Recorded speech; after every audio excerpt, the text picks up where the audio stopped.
İndi Günel sola dönmə siqnalımızı yandırırıq. Baxmayaraq ki, biz sağa meyillənirik, sola dönmə siqnalımızı yandırdıq. Çünki soldan gələn axının qarşısına çıxırıq. Və sonuçda biz ən sol zolağa düşməliyik ki, qarşıdan da bu dönüş eləyəcəyik. Ən çətin tələsmə tapşırıqlardan biridir. Bax gör, soldan avtobus gəlmir ki, balaca qaza toxunaraq keçid el avtobus zolağına. Daha sonra qarşıda sən tərəfdə qırıq-qırıq xətt olacaq. Əyləci burax bir qədər, tələsmə. Qırıq-qırıq xətt olan hissədən sol zolağa keçəcək, soldakılara mane olmamaq şərti ilə. Hələ tezdir.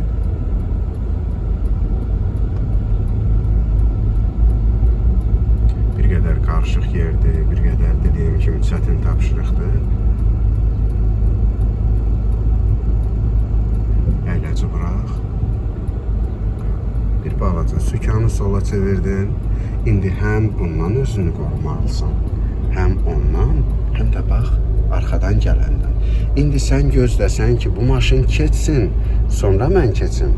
Gec gələcəksən, o biri gəlib artıq imkan verməyəcək. Onunla paralel gedə-gedə, amma əmin ol ki, o sənə yol verir. Verdi? Bəli.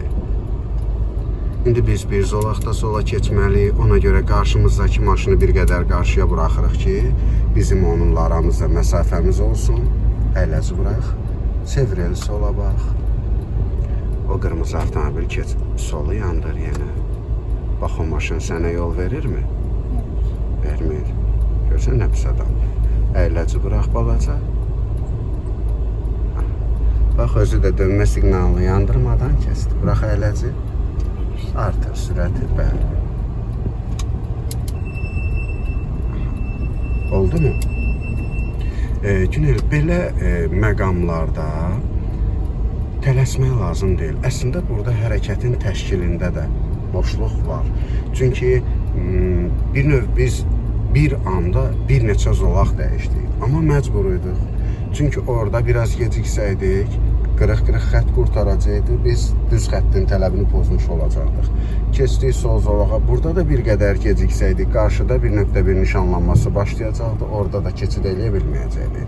Amma bir halda ki, sən digər hərəkət iştirakçılarının zolağına keçməyə məcbur qalmışsan ki, lazım olan tapşırığı yerinə yetirəsən, lazım olan trayektoriya ilə hərəkət edə biləsən, deməli, nəzakətli olub onlara yol verməlisən. Onların sənə yol verməsini gözləməlisən.